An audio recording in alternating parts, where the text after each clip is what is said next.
Oke, jadi kali ini gue akan membahas salah satu film berjudul Hostel tahun 2005. Filmnya memang agak jadul sih, tapi gue tahu ini film sadis banget. Jadi gue kasih tahu ke kalian, kalau kalian memang gak kuat dan gak suka nonton film yang sadis, jangan lanjutin video ini. Dan kita langsung masuk aja ke pembahasan soal alur ceritanya.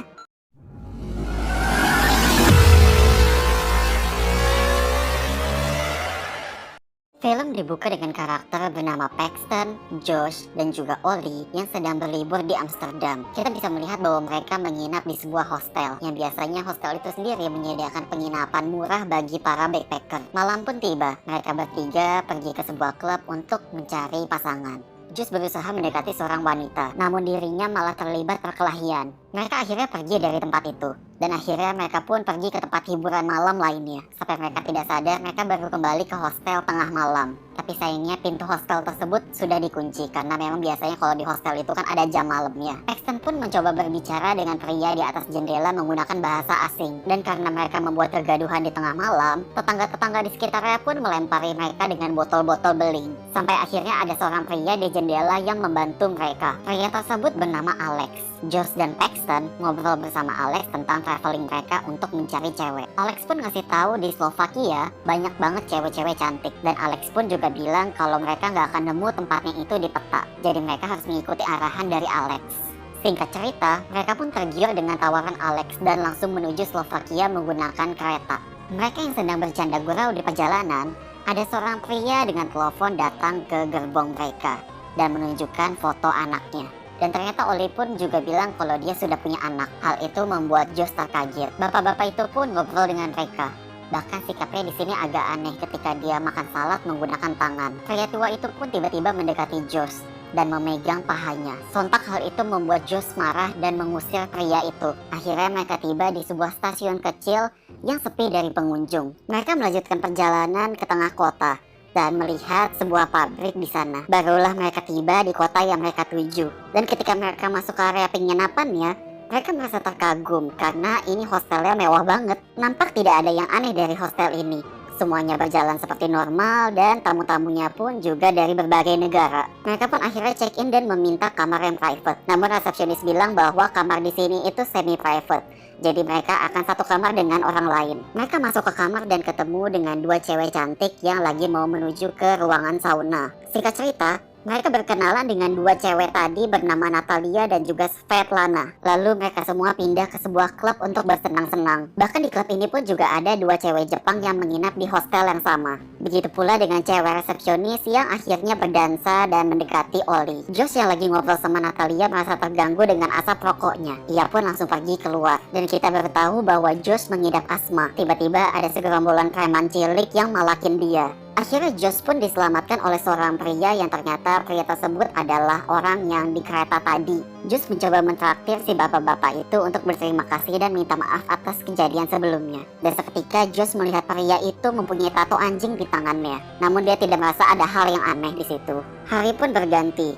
Di sini Paxton dan Josh melihat Ollie nggak balik ke kamarnya karena kasurnya masih rapi. Mereka berdua ke tempat restoran dan juga menanyai ke resepsionis Ollie pergi kemana.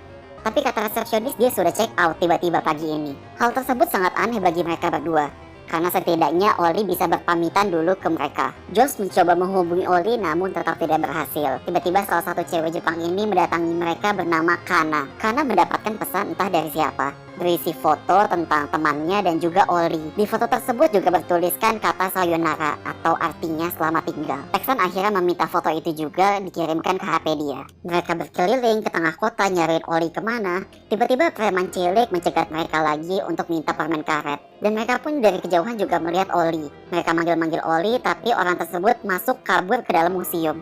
Tapi sumpah ini museumnya creepy banget sih. Kayak gue gak bakal mau masuk ke museum itu deh kayaknya buat wisata. Sampai akhirnya mereka bertemu dengan orang yang mirip Ollie tadi. Namun ketika nengok, loh kok beda gitu loh. Tapi yang mereka tahu itu adalah jaketnya Ollie. Mereka yang sudah mulai putus asa tiba-tiba mendapatkan pesan dari Ollie. Bertuliskan I go home. Ternyata kepala Ollie sudah dipenggal. Dan kita tidak tahu siapa pembunuhnya itu. Di sisi lain, pria misterius itu pun pindah ke ruangan sebelah untuk mulai menyiksa cewek Jepang. Yang bisa kita simpulkan di sini bahwa Oli dan cewek Jepang itu diculik. Kira Josh dan Paxton berencana pergi dari kota itu, sekaligus mengajak Kana pergi bersama ke stasiun. Di sini Paxton meyakinkan Josh kalau Oli benar-benar sudah pulang dan berencana melanjutkan liburannya agar tidak sia-sia. Mereka berdua kembali ke bar lagi bersama Natalia dan juga Svetlana.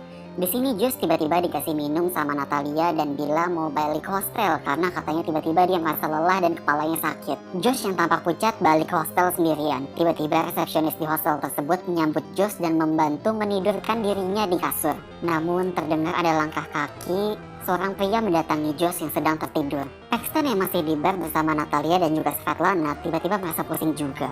Dia pergi ke toilet, namun ternyata dia tiba-tiba masuk ke sebuah gudang minuman dan terjebak di situ semalaman. Adegan berpindah di mana Josh terbangun di sebuah ruangan dan tangannya pun terikat. Di ruangan itu pun juga ada seorang pria yang sedang memilih-milih benda-benda tajam.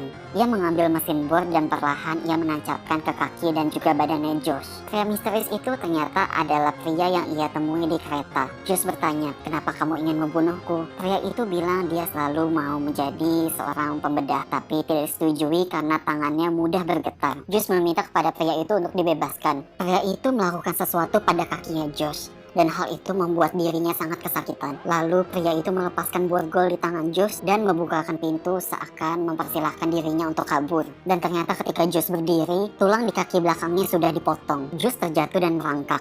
Namun naas nasibnya tetap dibunuh oleh pria itu.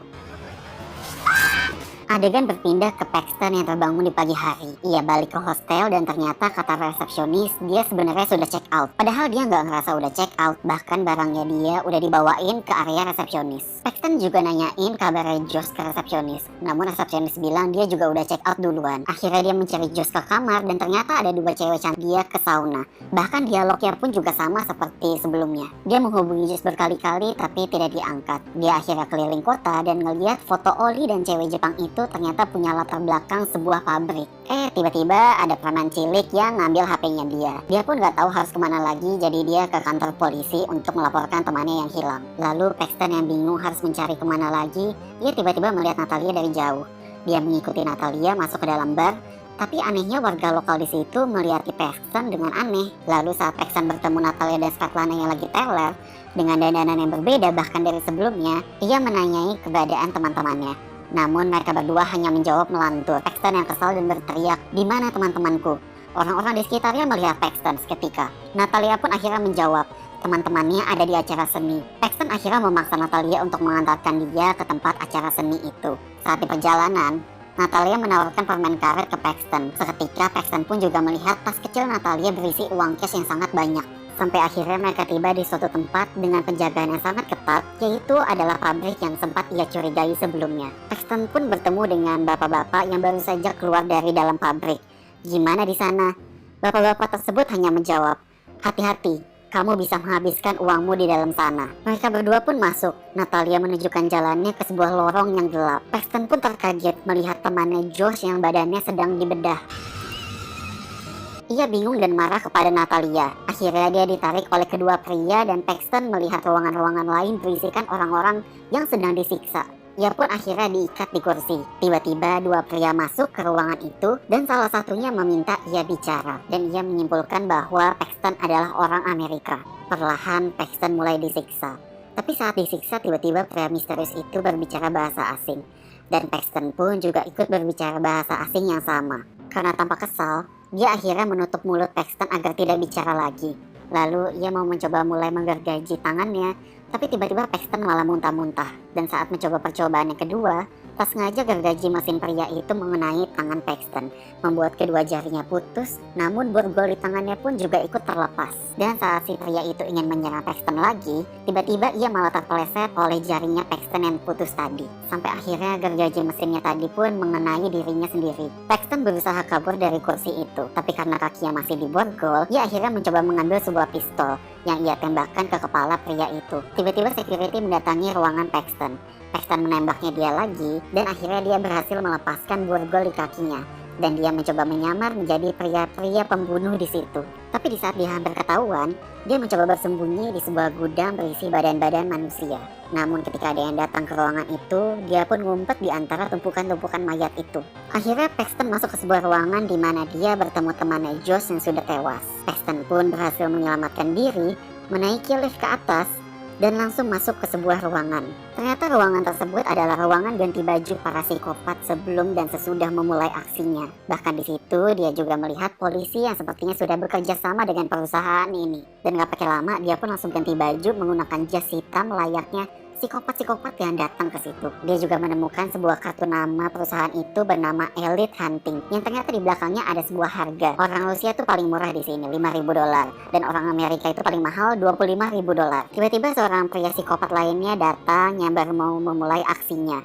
Mereka berbincang dan Paxton berusaha mencoba untuk menyamar layaknya pria psikopat lainnya. Tiba-tiba pria itu menunjukkan tato anjingnya, dan dia memaksa Paxton untuk menunjukkan tato anjingnya. Tapi untungnya semua teralih dengan suara ketokan pintu. Pria itu berencana menggunakan pistolnya untuk menyiksa, tapi intinya pokoknya dia nggak jadi pakai pistolnya, dan Paxton pun mengambil pistolnya untuk perbekalan senjata dia. Paxton pun yang sudah siap kabur menggunakan mobil yang kebetulan kuncinya lagi nempel juga di mobilnya, tiba-tiba mendengar suara teriakan seorang wanita, dan dia malah masuk lagi ke dalam. Ya elah, kebiasaan banget deh film-film kayak gini, sok-sokan pahlawan. Ternyata suara itu berasal dari pria yang ia temui di ruangan ganti baju sedang menyiksa Kana. Paxton menembak pria itu dan menyelamatkan Kana dengan cara memotong mata Kana yang baru saja dibakar. Sumpah sih ini jijik banget, gila. Mereka berdua akhirnya berusaha kabur dan berhasil.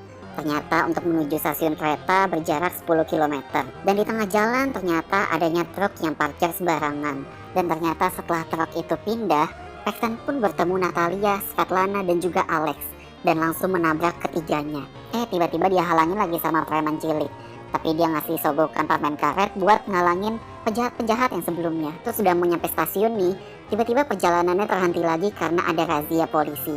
Ya mungkin polisinya memang sudah kerjasama dengan perusahaan tadi ya. Akhirnya Paxton dan Kana keluar dari mobil dan berjalan kaki menuju stasiun. Mereka berhati-hati jika ada yang mengikuti. Tiba-tiba Kana terhenti di sebuah kaca dan melihat bayangan dirinya. Dia yang nampak syok akhirnya mencoba bunuh diri dengan melompatkan dirinya ke kereta yang sedang lewat. Sumpah ini cewek gak bersyukur banget dah, udah diselamatin ujung-ujungnya bunuh diri. Bener-bener gak guna banget. Tapi di sisi lain, Paxton pun akhirnya berhasil untuk kabur masuk ke dalam kereta. Di perjalanan yang menurut Paxton sudah selesai, ia mendengar percakapan dua orang yang baru saja dari tempat yang sama. Ternyata pria itu adalah orang yang membunuh Josh. Paxton yang tanpa kesal mengikuti pria itu turun. Sampai akhirnya mereka ke toilet. Si anak ke toilet cewek dan si bapaknya ke toilet cowok. Setelah selesai dari toilet, si bapak mencari-cari anaknya entah kemana. Dan ternyata anak tersebut diculik oleh Paxton. Dan akhirnya film pun habis. Oke, kita langsung masuk aja ke soal reviewnya. Menurut gue untuk story-nya ini sebenarnya nggak jelek-jelek banget, tapi juga nggak bagus-bagus banget. Jadi kayak bener-bener setengah-setengah aja sih bagi gue ya. Karena ada momen-momen dimana gue ngerasa ini film kayak banyak hal-hal yang nggak penting, terutama di bagian awal-awalnya yang terlalu porno, dan juga di bagian terakhir-terakhir yang kayaknya karakternya ini pada bodoh-bodoh banget gitu ya. Untuk soal sinematografinya gue sih sebenarnya standar aja, dan ya nggak ada masalah juga sih karena memang ini kan film tahun 2005. Jadi ya memang film tahun 2005 pun kayak begini kan. Terus juga ngomongin soal production design-nya, gue sebenarnya cukup suka sih karena sebenarnya dia itu kayak cukup modal filmnya. Apalagi ngomongin soal kostum, makeup, dan hairstyle, ini gila sih, bagus banget, parah. Maksud gue bener-bener kayak ide sadis-sadisannya itu bukan hal-hal yang biasa dan belum pernah ada. Bahkan di tahun 2005 ini bisa jadi film paling sadis